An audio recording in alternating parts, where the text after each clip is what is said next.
usted? Soy sobreviviente del temblor del 85 en la Ciudad de México. Estaba yo dándole de desayunar a mi mamá moribunda ya en el Hospital de Cardiología, uno de los que se cayeron en la Ciudad de México en ese temblor.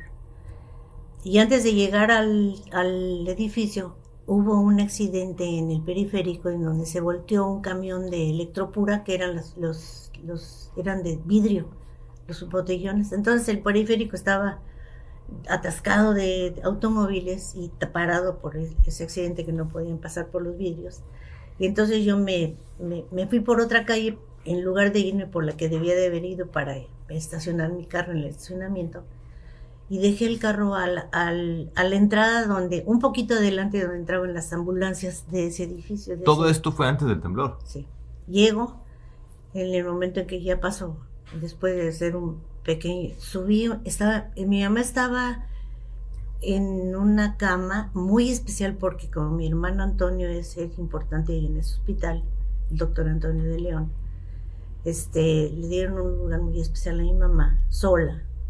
No era un lugar donde hubiera varios enfermos, sino que ella estaba sola, toda conectada con un montón de tiliches en la pared. Ya llegué, la saludé. Ay, mija, qué bueno que llegaste, a ver que me den de desayunar porque tengo mucha hambre. Entonces le hablé a la enfermera, pero la enfermera ya se iba, porque era el momento del cambio de las enfermas, de las enfermeras y de los doctores en ese momento. Y entonces me dijo la enfermera que necesitaba yo salirme para ponerle la mesita encima de la... Señorita, pues soy su hija, yo le doy desayunar. Hágame el favor de salirse. Y me salí, pero no al lobby, donde estaban todos los demás personajes esperando entrar, sino vi una puerta muy especial que estaba ahí en el mismo cuarto.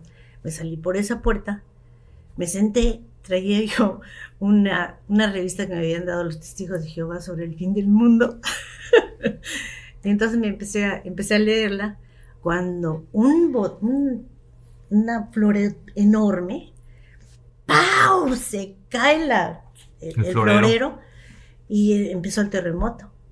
Todas las ventanas que yo tenía enfrente, empiezo a ver todos los edificios como chocaban uno contra otro. El vidrio se rompió, se abrió el suelo. Y entonces, cuando quise entrar a ver a mi mamá... ¿En qué piso estabas? Estaba en el lobby. Abajo. Entonces, cuando estaba mi mamá gritando, la pobrecita, porque su cama se movió, y entonces todos los tiles que tenía pegados se jalaban. Estaba jalándose. Pero sobre todo el terremoto, pues. Cuando vi que la viga que dividía así los dos edificios, haz de cuenta como plastilina, se hizo así, se abrió la puerta de mi mamá y ya me metí otra vez a su cuarto y la abracé. Le dije, reza, mamá, reza. Pobrecita empezó a rezar.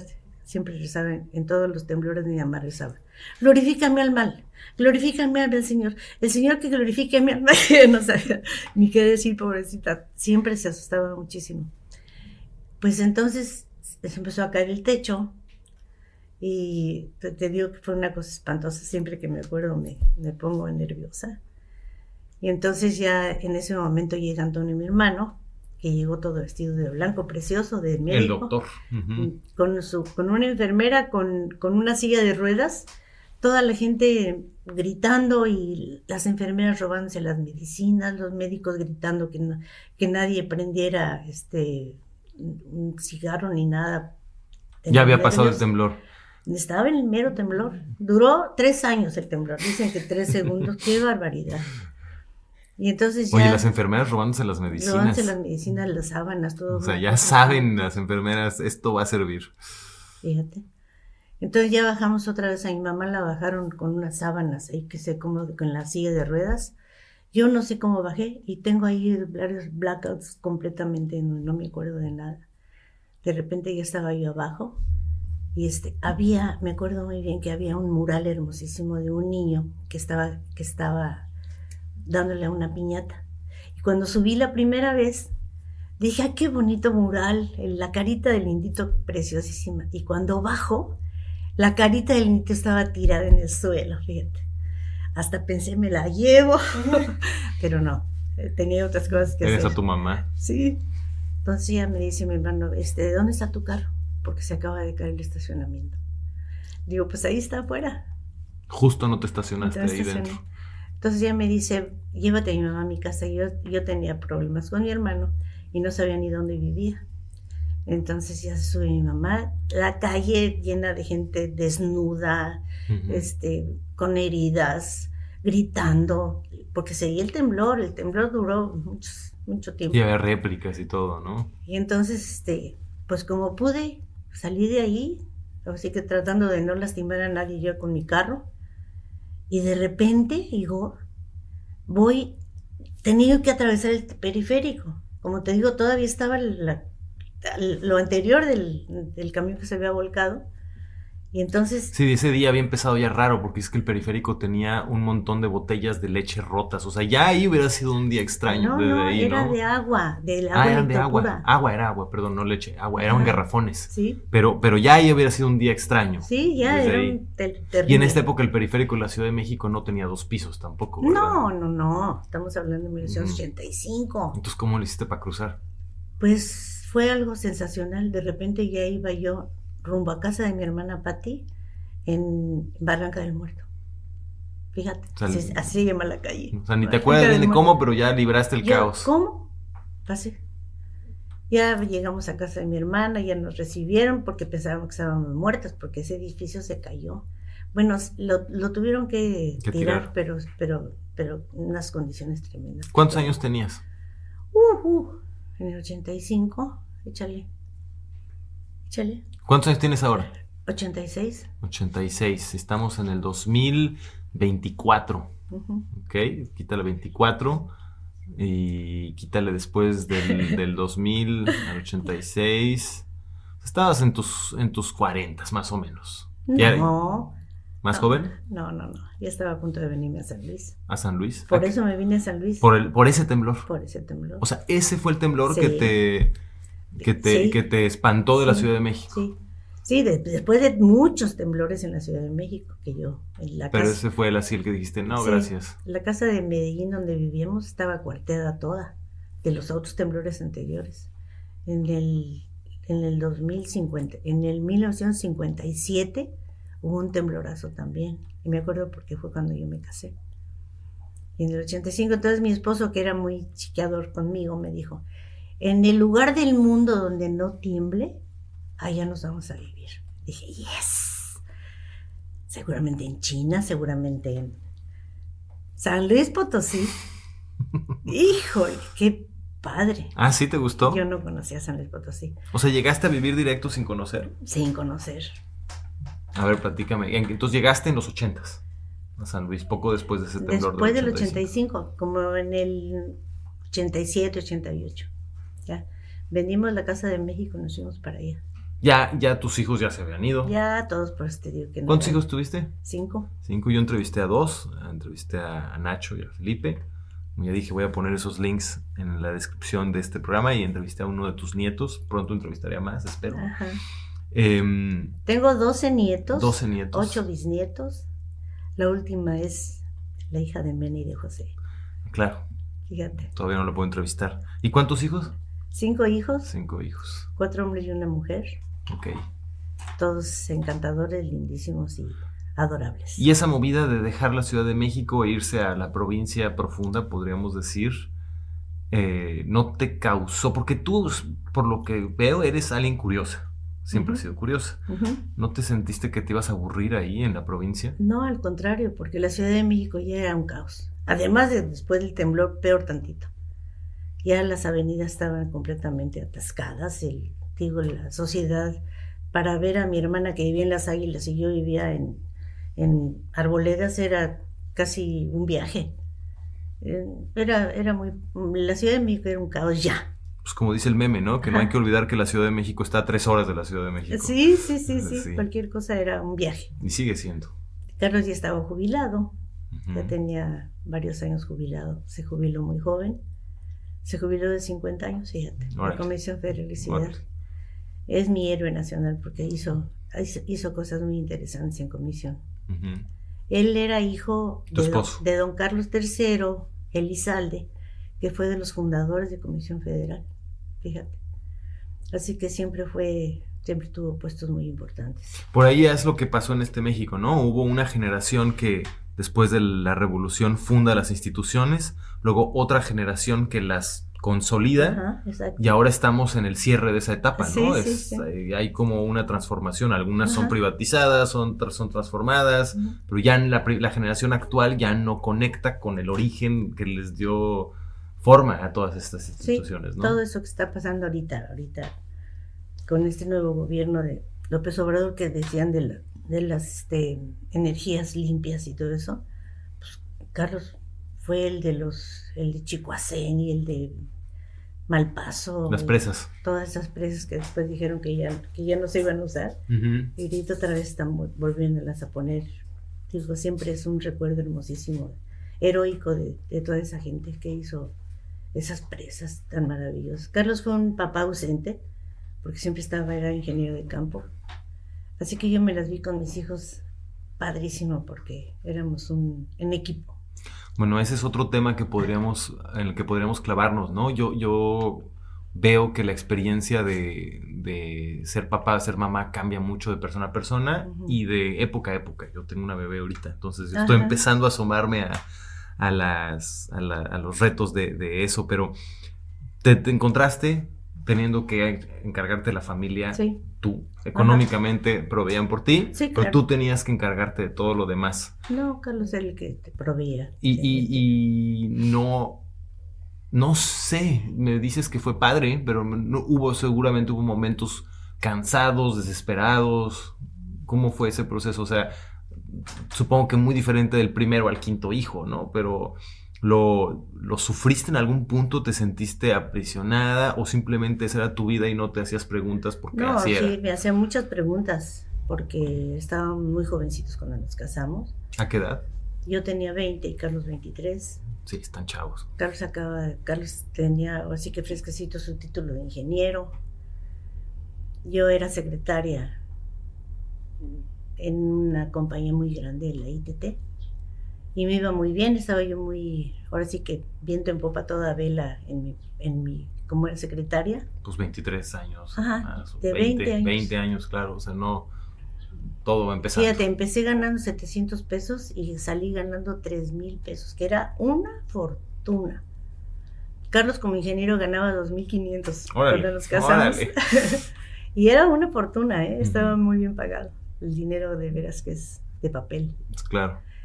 Y entonces ya cuando nos casamos, lueguitito, a los 10 meses nació Carlos, y al año nació Belén, y al año nació Felipe, y al año nació Nacho, y al año nació Pachas.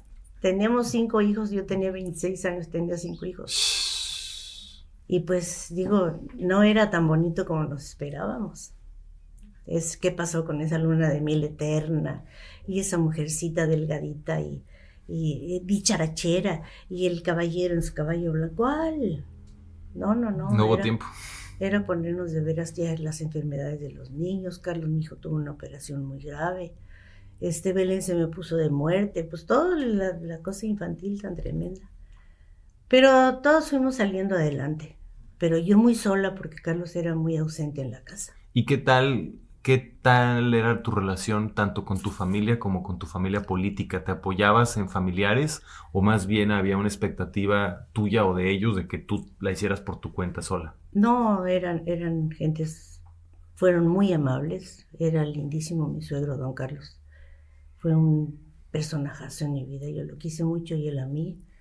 Mi suegra, la mamá de Carlos, fue para mí una segunda madre. No te imaginas qué personaje tan importante, con ganas así de novela. Pero murió muy joven, un accidente de tránsito. Y yo sufrí su muerte muchísimos años. Mis cuñadas eran buenas personas, pero nada más y con minúsculas. Y mi mamá, que vivía cerquita de mí, era una lata, porque era muy mefetifichefe. Y pobrecita. O sea, ¿te era más fácil relacionarte con tu suegra que con tu mamá? Sí, cómo no. ¿Por qué? Porque mi mamá era una persona muy, muy autoritaria. Mi papá murió cuando tenía yo 12 años. Pati, mi hermana, tenía 15, Toño 14, yo 12. Estoy viendo que en cada generación se repiten los mismos nombres en la familia, ¿verdad? Hay un Toño, hay un Carlos, Sí, así están. sí. Ok. Nosotros éramos 6. Y y mi mamá estaba enferma siempre de las piernas, de las varices. Mi papá era médico.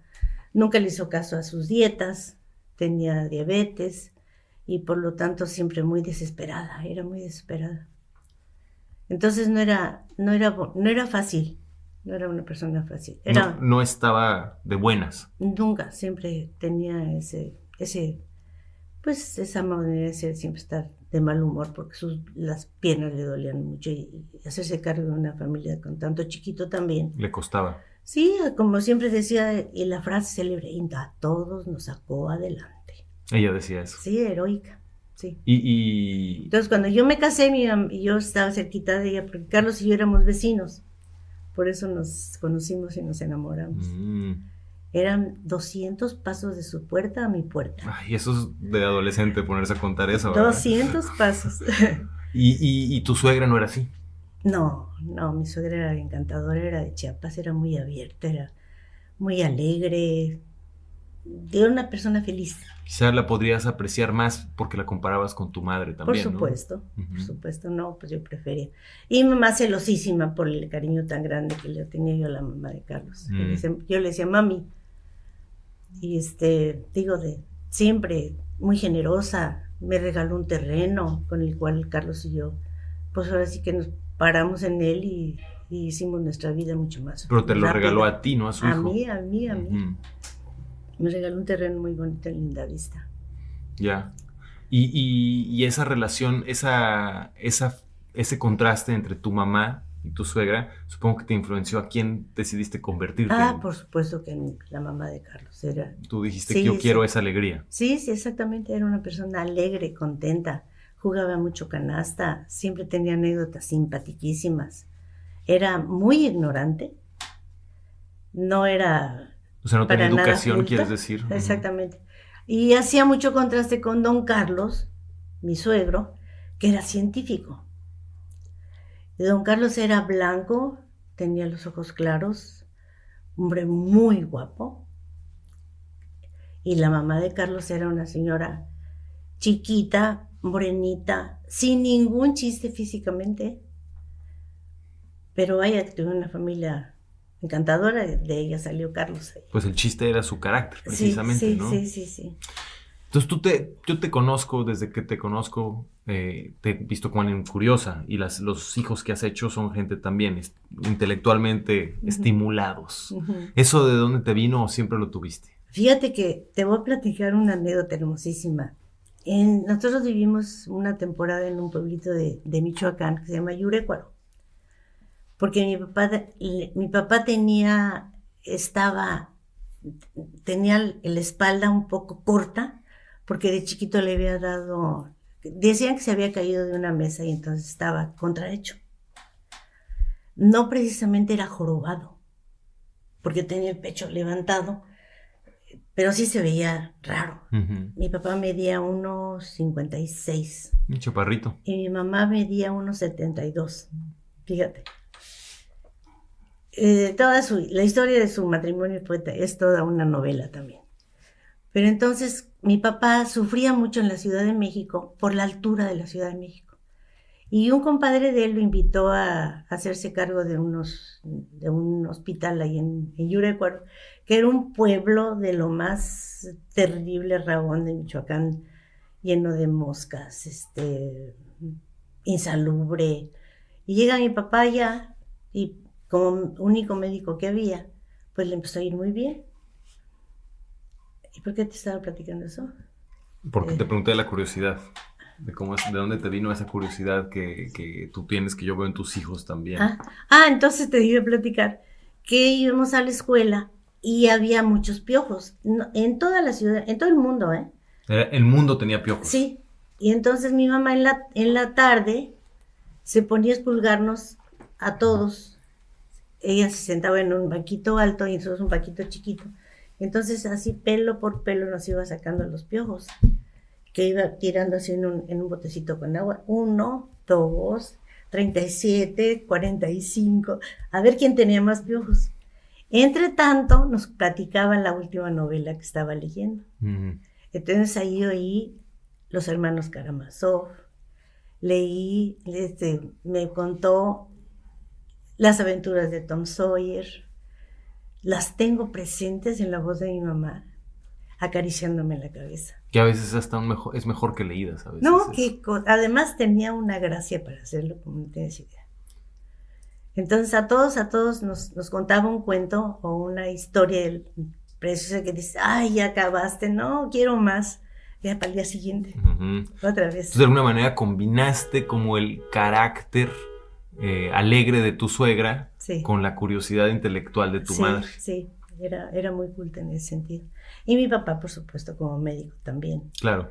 Y ponía en la mesa tenía un juego que compró, en donde nos iba explicando cómo iba avanzando los alemanes en la Segunda Guerra Mundial. Así que yo me sé todos los movimientos de los alemanes, cómo iban distribuyéndose por aquel, nos decía, ese pueblecito tan chiquito, y mira todo lo que han hecho. Era gran admirador de los alemanes. Y toda la cuestión médica estaba en alemán y en francés, así que mi papá lo leía perfectamente bien todo eso.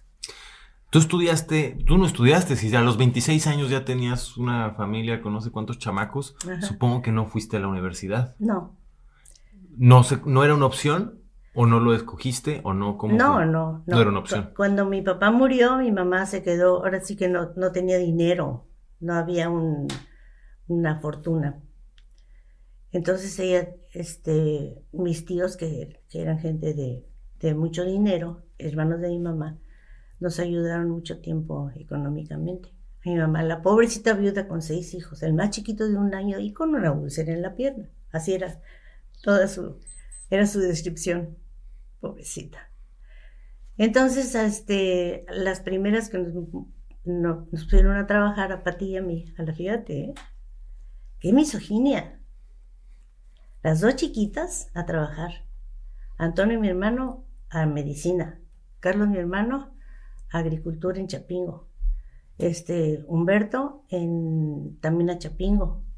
Y Javier era chiquito, tenía 1 año apenas. ¿Y eligieron ellos sus estudios o se los eligieron? Pues mi papá, como era médico, el doctor Antonio de León, mi hermano Antonio de León también médico. Pero no porque eligió, sino porque era el caminito trazado. A Carlos, mi hermano de Chapingo, era porque era una manera de estudiar gratuitamente. Era muy inteligente. Ellos estaban en el Colegio México, que es muy renombrado, becados.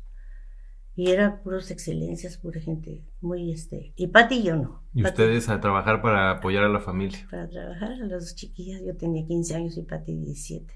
Y ahorita lo dices que misoginia, pero en su momento lo resentiste, no haber estudiado. No, para mí no. Yo era antiescuela totalmente, fíjate. Porque cuando llegamos de Yurecuaro, estábamos en la escuela, una escuela preciosísima, hasta el edificio precioso en la normal de maestros. Era anexa a la normal, era la primaria. Y ahí nos metieron, y eran mis tías, hermanas de mi papá, las que eran las directoras, así que las niñas de las sobrinas de las tías. Y mira, tengo una foto tan bonita con mis trencitas, una cara de alegría que tengo tan hermosa, como de 12 años más o menos. Pero mi mamá, que se sentía aristócrata, nos saca de ahí y nos mete becadas al colegio francés.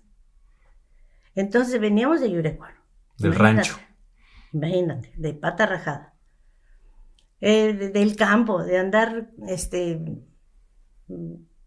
cazando conejos, en una libertad total. Y acá con un uniforme rígido, de medias. Y todo es snob, ¿no? Sí, además en francés y en inglés. Veníamos de Yurecuaro hablando como rancheras. Y ya Pati y yo ahí metidas en un uniforme, te digo, lleno de encajes y todo almidonado. No, pues un fracaso. Tanto Pati como yo éramos las burras. Y mis hermanos los inteligentes. Entonces fue por eso. Entonces después de que hice secundaria ahí, me metieron sin preguntarme al Queen Mary School, que era para secretaria rapidito. Y a Patty ella hacía su voluntad, yo me dejaba, siempre fui muy obediente. Y Patty se metió a la normal de maestros. Entonces Patty volvió a la normal a la sí, por donde habían pasado. Sí. Que conozco ese edificio, fue de los que hizo Vasconcelos, fue de estos primeros edificios que hizo precisamente el régimen postrevolucionario, muy lindo. Ajá. Y tú sí acabaste la normal, la escuela de secretarias, Queen Mary School, que también suena Paper is Nice, así, ¿no? Sí. Entonces, de alguna manera, para ti, obedecer, ¿qué era? ¿Era para no tener problemas? Sí, exactamente. Patty siempre tenía problemas con mi mamá, siempre peleaba pleito, porque ella se quería meter con los nacos de la escuela normal. De la escuela normal. Y yo acá en la elegancia, pero digo, ni elegancia ni no, sino que, por ejemplo, tenía yo que llevarle todos los meses a mis tíos que me pagaban mi colegiatura, mis calificaciones, para seguirlas mereciendo, ¿no? Y entonces, por ejemplo, tenía yo un 6 y mi mamá le ponía 10 para seguir teniendo la colegiatura, fíjate. Es que es bien fuerte esta onda de las apariencias. Y eso a mí me lastimaba mucho, el tener que andar ahí recibiendo ese dinero. Ay, no, digo, fueron cosas de mi infancia muy fuertes. Por eso también irte y hacer tu familia joven era una escape. Sí, pero por supuesto, por supuesto. Sí, estaba yo muy bonita, llena de pretendientes, ahí en el trabajo que tenía, estaba ahí en la ITT. Digo, no, tengo fotos muy lindas ahí de mi... Que quizá esa era la expectativa también de meterte en esa escuela, es que estuvieras muy bonita en un lugar donde hubiera hombres muy poderosos y que te escogieras al que más te convenía, ¿no? Sí. Era una forma de darte posibilidades a la antigua, ¿no? Y después ya grande, ya que tus hijos empiezan a crecer y que tú tienes que hacerte la pregunta de qué educación les vas a dar. Y tienes hijas, ¿no? Tienes una hija. ¿Cómo fue tu racionamiento? ¿Qué repetiste de los patrones o qué cambiaste de los patrones que tú habías vivido? Pues mira, meterlos en una escuela donde estuviera cerca de la casa y la mejor educación posible. Y ahora, todo esto con Carlos, mi marido, que también era otra manera de educar, otra manera de ver la vida y ponernos de acuerdo en qué hacer. Entonces nos cambiamos, huyendo de la presencia cercana de mi mamá, nos fuimos al terreno que nos había regalado la mamá de Carlos. Nos fuimos a vivir a Linda Vista, y en Linda Vista había dos grandes, muy buenas escuelas, el Colegio Guadalupe para mujeres y el Colegio Tepeyac para hombres. Que también son escuelas buenas, muy fresas. Buenas escuelas, sí. Y desde kinder estuvieron ahí todos mis hijos de lo mismo Belén. Muy a gusto, porque estaba a unas cuadras de mi casa las dos escuelas. ¿No sientes que les heredaste el rechazo a la escuela que tú habías tenido? Pues no fueron buenos estudiantes todos. Pero al final de alguna manera acabaron haciendo escuela en casa. Eso se fue dando. Lo que pasa es que ya cada quien con su personalidad. Nacho, Carlos, Belén y Felipe fueron buenos estudiantes. Desde primaria tenían todas sus cosas listas, la camiseta de la gimnasia, la mochila perfectamente bien hecha, casi hasta su torta la hacían en la noche. Pero en cambio Salvador y Ignacio, pero completamente desescolarizados. No les gustaba ir a la escuela. Desde kinder era una lata llevarlos a la escuela. Nunca llevaban. O sea, salieron como tu hermana. Sí, no querían ir a la escuela. Entonces, ya en Linda Vista empecé a tener problemas con Nacho porque se portaba muy mal en la escuela. Siempre estaba yo, me citaban para darle las quejas, ¿no?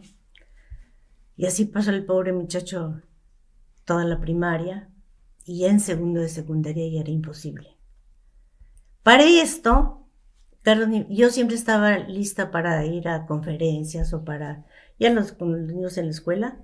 Yo ya manejaba yo para todos lados en la Ciudad de México. Tomé cursos maravillosos, por ejemplo, en antropología. Había, todos los lunes se llamaba Amigos del Museo, cuando se hace el aseo, y entonces yo era secretaria de la esposa del gerente del colegio de ingenieros. O sea, para esto tú tenías tu familia y seguías trabajando.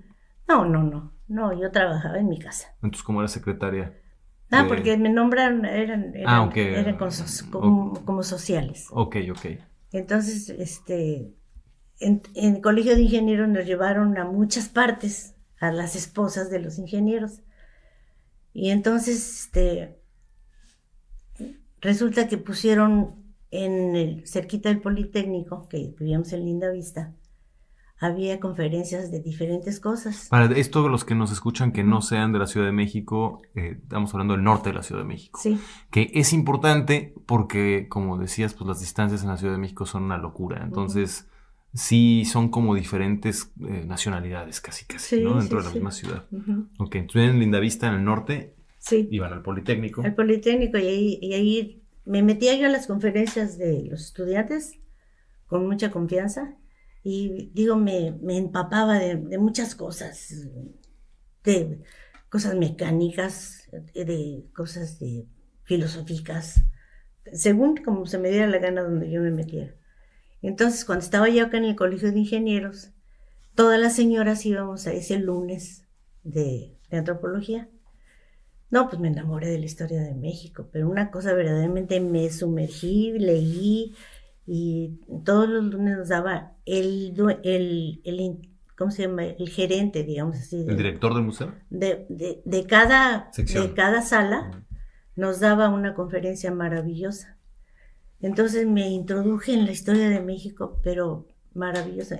¿Qué museo? De hecho, escuchándote, creo que te tocó la mejor versión, porque cuando uno va a la escuela te toca lo bueno y con lo malo, ¿no? Te pudiste haber metido a estudiar historia y hubieras tenido que hacer las partes duras y difíciles de la carrera y al mismo tiempo la parte que te gustaba, y en cambio, como te tocó, pudiste simplemente seleccionar, aprender de lo que tú querías sin tener que chutarte todo el trámite y la autoridad y todo eso. La cosa es que como ya yo manejaba por todos lados, y Carlos, te digo, muy ausente, Carlos, mi marido. Entonces un día regresé del lunes del museo y encuentro mi coche sin llantas. Y ya desde entonces ya dejé de ir a esas clases tan maravillosas. Pues es el precio de la Ciudad de México también. Qué barbaridad. Unas aventuras. Dice una amiga de la Ciudad de México, dice que es un pastel de chocolate con carne. Ay, sí. Dice, a veces debería ser duro y es suave, a veces debería ser suave y es un poco áspero, y no puedes prever cómo va a venir. Pues sí, gracias al temblor tan terrible que nos hizo salirnos de esa ciudad. Entonces, combinado con esa rebeldía de tus hijos, que pues al parecer venía de familia de tu hermana también. Sí. Y los estímulos a los que estuviste expuesta en la Ciudad de México, que además era como una especie de sed no saciada, como no fuiste a la escuela antes, pues sí tenías esa curiosidad. Quizás si hubiera sido antes ya dijiste, ya no quiero más, pero tenías esta sed, te empapaste y te fuiste haciendo más versada en ciertos temas. Sobre todo tu fuerte es la historia de México. Sí. Y entonces cuando tus hijos llegan a cierta edad y hay que educarlos, tú tomas esa batuta. Porque te digo que he tenido muchos problemas en el colegio de Tepeyac con Nacho, sobre todo. Salvador estaba en primaria. Sí, pero por ejemplo tu suegra no hubiera podido hacer eso porque no tenía esa educación. No. Tú sí la tenías. Sí, ¿no? Sobre todo la intención, la necesidad de que las cosas fueran diferentes en mi familia. Que no hubiera esos pleitos familiares o esos pleitos matrimoniales. Yo tenía una necesidad muy grande de ser feliz. Ok, ya tomas un tema. ¿Cuáles son los pleitos familiares que querías evitar? Pues que Carlos llegaba, por ejemplo, estaba muy joven y, por ejemplo, quería que nos fuéramos de parranda el sábado, ¿no? O vámonos a Acapulco 3 días. ¿Y los niños? ¿Y los niños cómo? Como que él, así como que se dividía la pareja feliz y, ay, qué lata con los hijos, ¿no? Pero entonces, y hubo muchos sentimientos negativos en ese sentido, de los muchachos con su papá. Porque él que estaba muy joven, pues, y siempre, hasta le decíamos burla que sea el chamaco. El chamaco ya, panzón y calvo, el chamaco. Entonces, el conflicto era con tu esposo por la diferencia de cómo vivía él la familia. Sí. O cómo no la vivía, tal vez. Pero es que mira, y ya después ahora ya de vieja, es lo que pasa en todos los matrimonios. Aguas. Y pues, por eso quiero hablar de eso. Pues dices la necesidad de ser feliz. Creo que esa es la clave. Creo que es lo que Sí. todos quieren. Pero Digo, yo lo veía tan fácil ser feliz. Era tan fácil. Pero el gasto, la economía. El otro día que estaba diciendo Felipe, que a mí me decía Carlos, la Felipe, mujer, tu hijo. Sí, Felipe, mi hijo, aquí en la mesa decía que Carlos decía que era yo la tarjeta más rápida del oeste. Luego, espérate, es que iba yo a Liverpool, a la barata de Liverpool, y compraba yo 25 camisetas, ¿no? De barata. 25 camisetas, porque eran 5 niños que tenían que cambiarse diario una camiseta. Échale cuentas, 25 camisetas. Pues sí, tenemos 5 hijos. Por supuesto que se necesita ropa de todos los días. Pero así como era una anécdota, qué gastadora, ¿no? O tenemos un congelador enorme. Claro, porque eran mis hijos y los amigos de mis hijos, que eran muy sociables. Uh-huh. Y Carlos, mi marido, era muy sociable también. Entonces siempre el gasto de la casa era muy pesado, según el sueldo de Carlos. Entonces te digo, esas cosas son las que hacen el gran pleito. En todas las parejas. En las parejas. Ajá. Al final es un poco roles. Yo lo veo ahorita que estamos, mi esposa y yo, en esta época, ¿no? O sea, como sin querer caemos en roles. Uh-huh. No los queremos, pero pues la biología nos pone, la sociedad nos empuja y de repente nos damos cuenta que estamos repitiendo cosas que oímos decir a la generación anterior. Sí. ¿No? Y quizá el coraje es la mitad del coraje viene por lo que estás discutiendo y la otra mitad viene por estarte escuchando decir algo que tú no querías repetir. Exactamente, ¿no? Exactamente. Ahorita con estas novedades por ejemplo, a Carlos le gustaba mucho eso, por ejemplo, en la Navidad o el Día de la Madre, festejarlo en grande, o la Navidad, la regaladera, el intercambio con la familia. Válgame Dios, pero qué necesidad. Si estás chillando por el dinero, ¿por qué lo tiras de esa manera? ¿Por qué llevarle regalo a tu hermana? Hasta al perro, mano, le llevaba regalo. Por supuesto que eran regalos, pues, de determinado precio, ¿no? Y luego los regalos que recibías era una cochinada que no se había no, era pleito por eso. Uh-huh. Su manera de la economía de él era muy diferente a la mía. Yo nunca dejé de trabajar ni de aportar dinero a la casa. Te puse una tiendita, me iba muy bien, pero desatendía yo a los niños. Entonces, o una cosa u otra. Uh-huh. Yo últimamente he entendido que el corazón de una familia es la mamá, uh-huh. Realmente. Entonces, en ese aspecto, pues qué bueno que la mamá, tú tenías claro que querías ser feliz. Uh-huh. Pero si lo tenías tan claro era porque seguramente sentías que tenías que contrarrestar la infelicidad. Pues claro, como te digo, en los pleitos, que casi siempre era por 50 pesos, o por algo que se necesitaba en la casa, y Carlos, por supuesto que él estaba dispuesto a comprarlo, pero siempre había digo, ¿por qué no te compras una licuadora, así que de mano, en lugar de metate, en lugar de una licuadora? Cosas así, en una casa que necesitaba tanto trabajo por tanto niño. Uh-huh. Ahora, estaba yo en una temporada maravillosa también, donde todavía existía la esclavitud. Todavía tenías tus chicas de servicio. Tenía 3 sirvientas que vivían ahí en la casa, que también significaba gasto para que subsistieran, pero era una casa muy grande, que me hizo ahí en Linda Vista, preciosa, donde todavía nos recordamos con mucho cariño. Ah, claro, él la construyó, porque sí, él era constructor, claro sí. Que sí. Y todo esto de lo que estamos hablando es posiblemente el corazón todavía de muchas separaciones en la actualidad. Pues hay muchas parejas que se separan y mucho viene de ahí. Sí. Ustedes no se separaron. No, pero fíjate que te puedo decir así con el corazón en la mano que mis últimos 5 años de los 50 años que vivimos juntos fueron los más felices. Casi te puedo decir los felices. Porque Carlos dejó de insistir en que yo cambiara. Y yo dejé de insistir en que él cambiara. Y nos quisimos como éramos. Y después de 45 años de tratar de que yo me hiciera católica del Opus Dei, ¿qué te pasa? Y yo tratando de que fuera conmigo a las clases de antropología.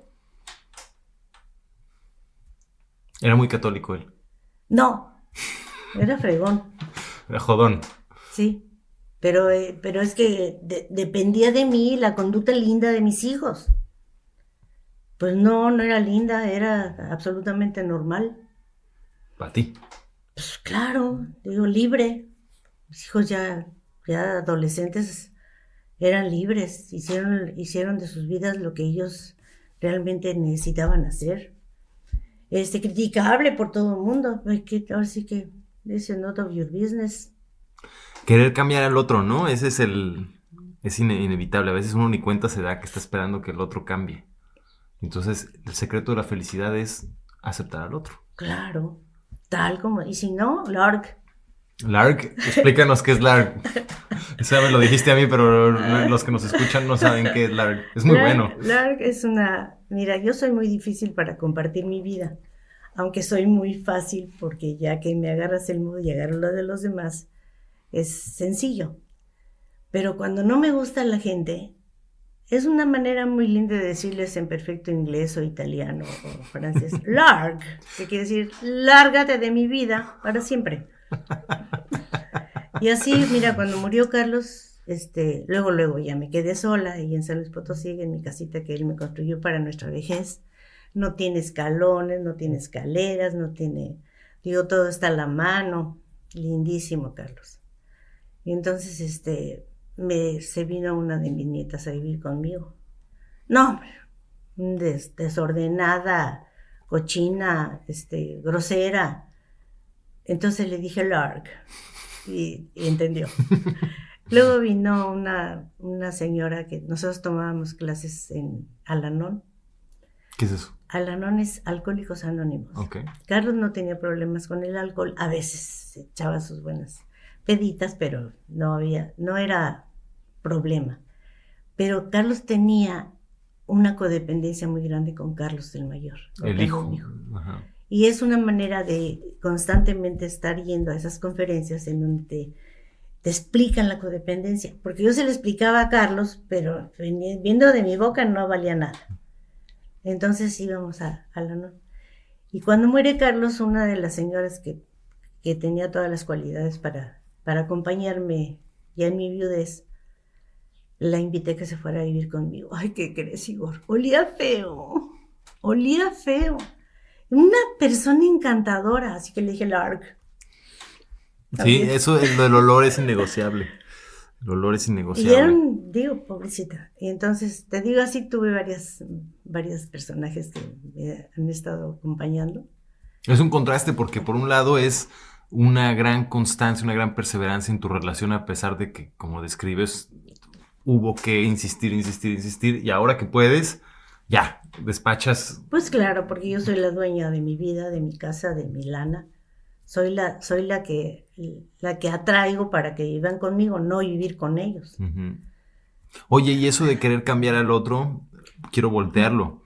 Quererse cambiar a uno solo, a uno mismo también. Estar viviendo queriéndose cambiar. ¿Tú no te querías cambiar a ti? ¿No tuviste una época porque así? Mientras más me conozco, más me quiero. ¿Pero eso es ahora o siempre fue así? Siempre me he caído muy bien. Fíjate, me caigo muy bien. Soy una gran compañera de mí misma. ¿Por qué te caes bien? Mira, soy muy sencilla.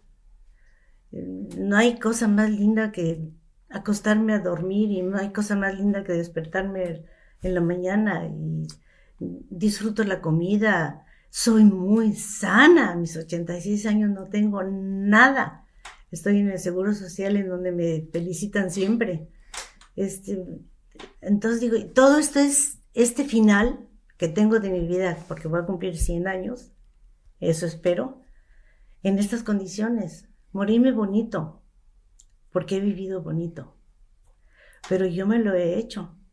Como lo que quiero rico. Las enfermedades que he tenido, pues han sido que los partos de mis hijos, todo salió bien. Las enfermedades de mis hijos, todo salió bien. Los problemas con cada uno de mis hijos, todo salió bien. ¡Bravo! Entonces me califico y digo... Bien. Sí. O sea, no tuviste años de lucha interna queriendo cambiar un hábito, queriendo ser otra persona. Sí, en el matrimonio así pasa. Uh-huh. Me chocaba que Carlos llegara un viernes que quedábamos de ir a cenar y llegaba el sábado y ya se había ido con sus cuates. Digo, nunca me puso los cuernos, yo tampoco a él, pero pero son situaciones matrimoniales de todos los años y todos los siglos, así es. Sí, pero es querer cambiar al otro, ¿no? Yo me refiero a cambiarse uno, tener una expectativa de decir, ay, todavía no me organizo aquí, o todavía no me deja de importar esto, o sea, estas luchas muy íntimas que a veces uno ni siquiera se dice en voz alta, y que quizá quiero pensar que con la edad te las vas aceptando un poco más. No sé si tú tuviste ese proceso. Sí, claro. Sí. Por ejemplo, cuando después de que nacían mis hijos quedaba yo muy gordita. Entonces, en la lucha de la dieta para estar bonita, para estar linda, para poderme poner una talla 32 y era yo 40. Esas eran mis luchas. Uh-huh. Hasta que llega el momento en que dices, así soy y así me acepto, pero de todo corazón. Y tuve gente que me ayudó muchísimo. Por ejemplo, el pediatra de mis hijos siempre fue mi amigo y siempre nos estaba ayudando. Mira, en una ocasión nos mandó con el psiquiatra Carlos y a mí, porque ya los pleitos eran muy fuertes, eran las cosas económicas. Y nos mandó con el psiquiatra. El psiquiatra, bueno, 2 o 3 veces que nos amparó, dijo, recojan el dinero que dieron a la secretaria y lárguense. Él o sea, no les voy a cobrar. Él nos dijo largo. Sí. Y a la salida, híjole, ya en el coche dice Carlos, híjole. Porque yo iba a acusarlo a él y él iba a acusarme a mí. Y es todo un proceso. Pero nunca llegamos al final del proceso porque era muy caro y Carlos no iba convencido.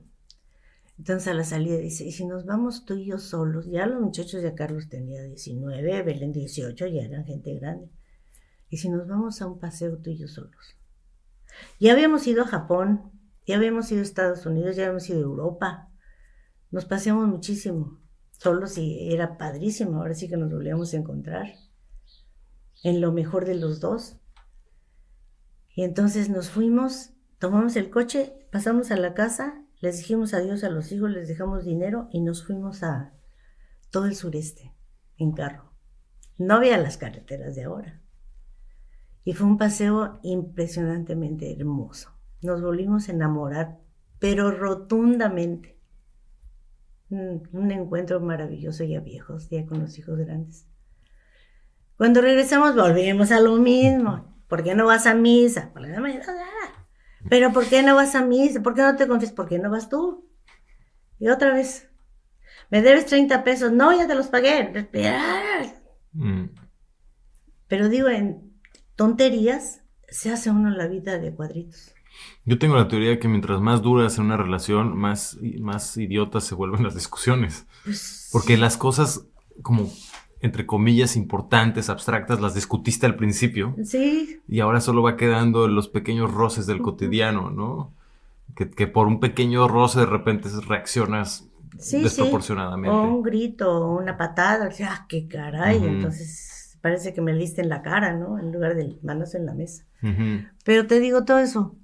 Carlos muere cuando tiene 73 años gracias a que fumó tanto, desde cáncer. Muy niño. Pues no cáncer, nada más se desbarató los pulmones. Le operaron del corazón y ya en San Luis Potosí le fue muy bien porque caminaba mucho. Y ya nuestra vida, te digo, se convirtió en una apacible pareja de viejos agradables. Hasta que ya él murió, te digo, pues joven, 73. ¿Tú cuánto tiempo tienes de ser viuda ahorita? 14. 14 años. Que ha sido otra época de tu vida completamente. Sí. No, hombre, me llené de pretendientes. ¿Ah, sí? Porque estábamos en clases de filosofía. Así que había señores ahí muy interesantes. No, gracias, larga. No hay como estar sola. Es como mi abuela, me encanta, la mamá de mi mamá, que se quedó viuda también cuando mi mamá tenía 12 años, en el 63. y cuando tenía pretendientes y dice, no, uno no pierde su libertad, una no pierde su libertad 2 veces. Ay, sí, exactamente. No, ha sido muy agradable vivir sola. Claro, ese es pues el regalo, supongo, poder disfrutar esa individualidad. Yo creo que la generación actual, de la mía para abajo, pero en la mía ya estamos en eso, nos enfatizaron tanto nuestra individualidad, Ujú. casi como una obligación. Tienes que vivir tu individualidad, que creo que para mucha gente es hasta una fuente de angustia vivir la individualidad. Pues sí. Porque al mismo tiempo quieres ser parte de una familia, de una pareja, de una sociedad, y al mismo tiempo quieres ser tú, y esa dicotomía interna yo la encuentro en estos tiempos en la gente más joven, un poquito. Quizá en mi generación en particular, quizá los más jóvenes ya ni siquiera tienen el dilema porque no vieron el mundo que a mí me tocó ver, ¿no? Que te va a tocar todavía. Va a seguir. Tengo una hija que va a vivir otra época, pero hablábamos de todas estas instituciones, por ejemplo, de la CFE, de todo eso, que eran colectivas, sociales, que eran el país, la familia, la religión, o sea, Pues fíjate, estas colectividades grandes. Estaba Carlos muy emocionado con mis estudios, te digo que andaba yo papaloteando por todos lados, buscando mi tiempo, porque pues, mis hijos ya todos, cada quien en sus escuelas o en sus vidas, por supuesto que era toda una familia fuerte, pero ya cada uno, ya con novias y con otra clase de asociaciones. Y entonces Carlos me invita a unas conferencias que iban a dar en Comisión Federal de Ciudad para las personas que no tuvieran secundaria. Y como yo siempre andaba buscando conferencias, dice, ¿por qué no te inscribes? Ah, pues fui. No, hombre, qué bárbaro, con una maravilla, un salonzazo, cada lugar con su micrófono, y no, acá echaron la casa por la ventana, los de Comisión Federal. Entonces llegan, mira, nos daba clase José Arreola, la China Mendoza, los grandes escritores. Entonces fue mejor que se hubieran ido a la escuela. Octavio Paz, no, pero puro peso pesado. Muy interesante. Octavio Paz. A todos esos los conocí. Ahorita no recuerdo, pero una variedad además, porque nos daban científicos, nos daban extranjeros, nos da todo traducido, ¿no? Pero de lujo. Pues me encantó. Y entonces me inscribí en la secundaria abierta, no importa porque yo he hecho secundaria. Y te digo, ya había viajado, ya tenía yo una edad, ahora sí que ya mis hijos grandes. Tenía muchos problemas con Nacho, nada más te digo que estaba en secundaria. Y con Salvador también flojo, cochino, nunca hacía la tarea. No, un problemón.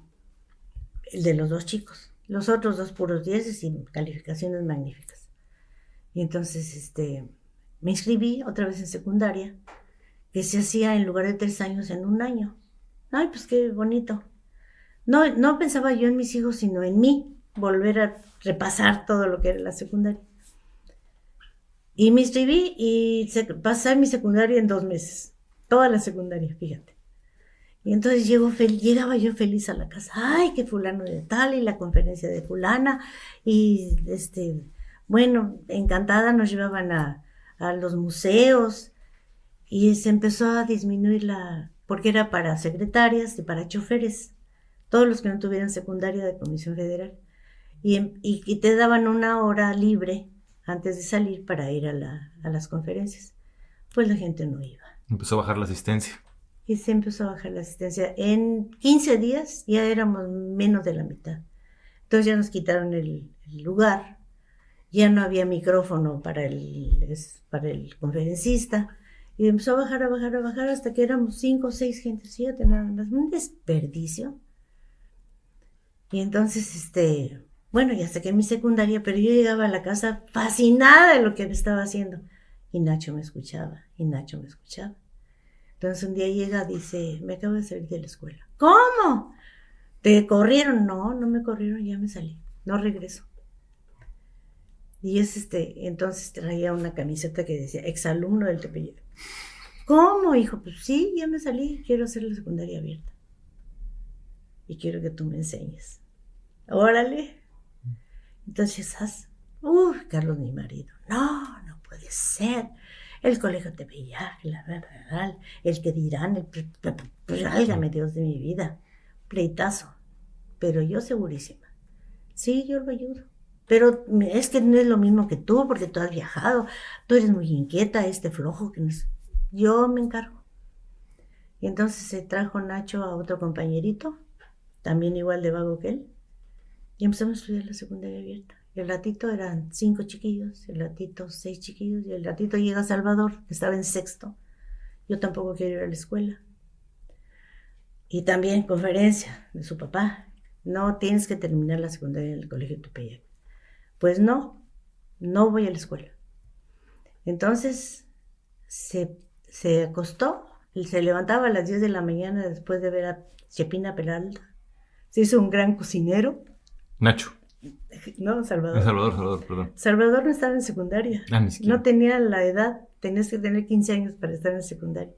Él tenía 12. Se echó 3 años de vago. Está bien, a esa edad. Bueno, no está bien. No me hagan caso, pero... Se hizo patinetólogo. Digamos que es menos grave ser vago a esa edad que después. Era un encanto. Porque andaba conmigo a todos lados. Con lo de colegio de ingenieros. Andaba el chiquillo conmigo para todos lados, encantado de la vida, escuchando también todas las conferencias. Claro. No, hombre, fue una época en donde Pachas y yo nos hicimos... Esa parte que creo que es... De hecho, es como yo te conocí, ¿no? Y es muy similar a la historia de mi madre. Mi madre ¿sí? Hace su secundaria por segunda vez, ya grande. Igual. Y estudiando secundaria conoce a Nacho, precisamente, tu hijo, que le dio clases de secundaria, y entonces yo conozco a Nacho y por eso conozco a toda tu familia. Entonces la historia se repite un poquito, ¿no? Y ella lo hacía también por ella, por diversión. O sea, y resulta que yo también la veo y digo, a ver cómo está eso. Y yo hice mi prepa abierta ahí también, y bueno, similar. Pero ese rol de haber pasado de ser mamá a ser maestra, ¿tenías había algún conflicto en las dos identidades que se sobrepusieran una sobre otra o era muy orgánico? No, fui una gran maestra. ¿No había problema con que fueras la mamá? No, soy muy simpática como maestra. Entonces tenía yo al grupo, como ahorita te decía Felipe, a uno lo ponía yo a limpiar frijoles, a otro lo ponía yo a tejer, los enseñé a tejer, para que estuvieran quietos. Mientras yo les leía o mientras a cada quien le iba tocando su Te pregunto esto porque creo que en la actualidad hay muchas personas que estarían dispuestas a hacer o asumir un rol más grande en la educación de sus hijos, sobre todo porque pues, las escuelas en general están un poco acartonadas tal vez en otra época y hay los individuos por separado se dan cuenta de que los hijos necesitan otra cosa, pero por un lado está el problema de tiempo, ¿no? Decir, no voy a tener tiempo de hacer las dos. Y por otro, quizá la creencia de que el hijo necesita una figura de autoridad ajena a la familia. Sí, el maestro. Ajá. ¿Tú no crees que eso es real? No, por supuesto que no. No, porque los maestros no estaban... Los que yo tuve no estaban preparados para ser maestros. Eran verdaderos esclavistas. Listos a poner el castigo inmediatamente. Luego, fíjate, cuando estaba yo estudiando en la secundaria, Belén, mi hija, sabe mucho matemáticas y estaba ahí en prepa. Y ella fue mi maestra de matemáticas. ¿Tu hija te enseñó matemáticas a ti? Sí, padrísimo, padrísimo. Digo, todo esto que estamos platicando hace rato de historia, todo era una conversación tan agradable, tan llena de ciencia, tan llena de chiste, tan bonita. Fíjate, estaba yo en San Luis Potosí, ahora el año pasado, y me invitaron a un desayuno. Y estaba yo ahí con mis amigas en el desayuno y un muchacho enfrente de mí empezó a platicar de eso. Así yo estaba desayunando y me empezó a platicar de su historia de niño, cómo había sido maltratado por su papá y por los maestros, hasta que llegó en México a una casa en donde el techo era del... ¿cómo se llama? Así era mi casa. ¿Un techo bóveda o qué? Un techo así. Inclinado, dos aguas. Inclinado, con una chimenea enorme. Dije, ¿quién eres? Porque estaba describiendo mi casa. Y que se para y se suelta, llore y llore el señorón aquel, Jesús Otero. Ya un ingeniero que tiene, digo, propiedades y gente muy ambiciosa ahí en San Luis Potosí. Y me abraza y me dice, Magos, hasta que supe de ti, había sido mi alumno. Y te Pero estaba... llorando Ok. así de agradecimiento de cómo le hice la vida agradable después de haber estado en escuelas donde lo trataban mal, donde siempre lo reprobaban, donde su papá lo castigaba, hasta que supo de la escuelita. No, llegamos a tener muchísimos alumnos. Sí, es que un buen maestro te cambia la vida y un mal maestro, pues igual, ¿no? Efectivamente. Y esa misma es lo que me dijo también en la entrevista Nacho, que voy a postear aquí, pero Ujú. él decía que él se especializa en chicos que llegan con alas rotas, precisamente. Exactamente. Que el sistema no los supo Como él. asimilar. Pero para mucha gente sí está muy bien ese sistema. O sea, hay gente a la que sí le funciona muy bien, ¿no? Antiescuela. Bueno, ahí, Antiescuela. tú eres de esa escuela, yo también. Somos Sí. de la escuela antiescuela, Magos. Sí, antiescuela completamente, no de ninguna manera. O Pati, mi hermana, que se hizo maestra, pues era la misma Aripaz que era la del, ¿cómo se llama? La del palo y la del O ya sí acabó la castigo. escuela normal. Sí, sí, sí. Y se fue por el otro lado. Maestra de escuela, fue directora del Simón Bolívar. Mucho más represivo en sus... No, sí, lo que ella platicaba. No te entiendo. Qué interesante esa historia de las dos hermanas, ¿no? Como una sí se va por el camino tras... O sea, una queriendo ser rebelde, toma el camino trazado. Sí, sí. Y otra queriendo ser complaciente, se revela a la larga. Sí, Es un fíjate poco, qué bonito es que un lo poco la digas. conclusión. Luego, por ejemplo, llegó un día Pati ahí a mi escuela y vio ahí el relajo. Le decíamos la educastradora. ¿Cómo? Educastradora. A tu hermana. Es una obra de teatro Ah. terrible. Pero es eso, cómo a los niños los castras de plano en esa educación tan de ejército. A ver, platícame esa anécdota. Llegó un día a la escuela y en la escuelita que tú estabas ahí, Sí. que habías montado con tus hijos, Ajá.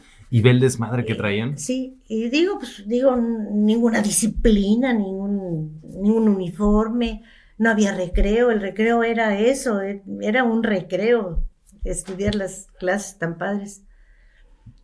Y entonces, llegó Pati y se le queda viendo ahí todo el relajo que teníamos, y al salir dice, esto es un fraude, pero así la vas. Esto es un fraude. Esto es un fraude. Bueno, al poco tiempo, ¿Te lastimó que dijera eso? Somos muy buenas hermanas, no, somos muy buenas hermanas, entonces lo saqué a colación. Pati ganaba como directora del colegio, haz de cuenta, 1,200 pesos al mes, cualquier cosa. Se la pasaba desde muy temprano hasta muy tarde. Luego daba clases en su casa a los niños que se portaban mal, pero siempre con el palo en la mano, ¿no? A la antigua. Y entonces platiqué con ella y le dije que el chiste de ser niño es no dejar de jugar. Eso es todo, no dejar de jugar. Y así se les puede enseñar. Si tú estás jugando con ellos, se les enseñas biología, les enseñas matemáticas, les enseñas historia, poniendo al maestro adecuado. Por ejemplo, Carlos, mi hijo, era el de historia y se llevaba a los niños al Museo de Antropología en mi camioneta. Y eran 7 niños. Y precisamente Jesús Otero decía, entonces estábamos frente al monumento a este proceso del calendario azteca, y Carlos nos estaba platicando cada uno de los lugares, y de repente los 5 ya éramos 25.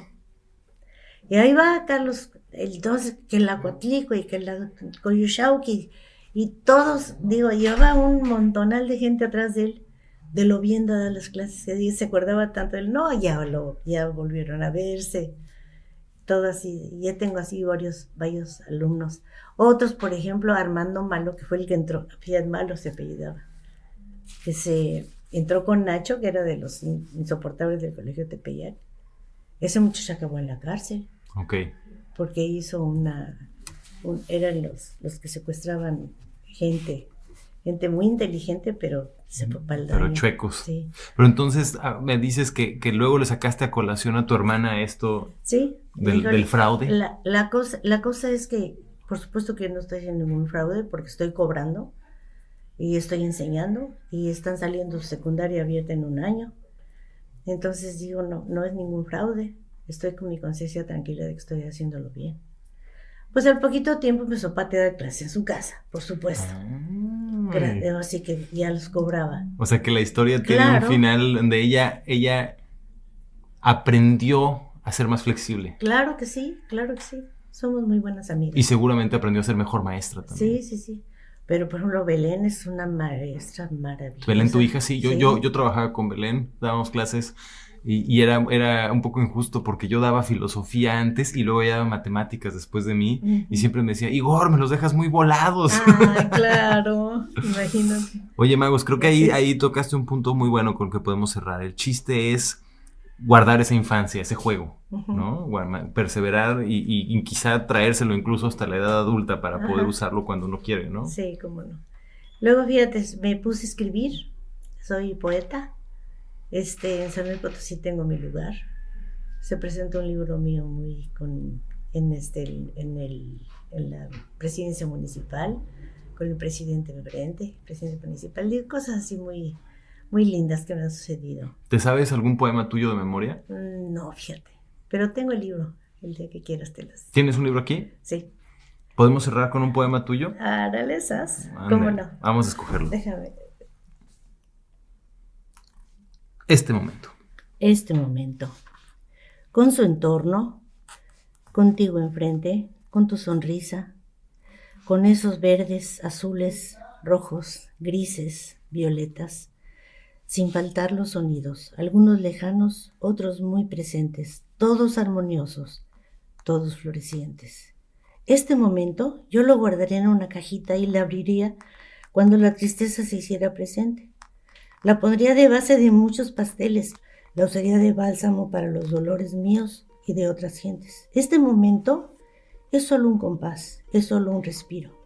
Aquí no importa el tiempo, pues todo lo llena, todo lo anima de vida y movimiento. Como todo cambia solo en un momento. Ay, mira, aquí está una caja. No hay nada adentro. La abro y se llena de este momento. Muchas gracias, Mago. Me encantó, Igor.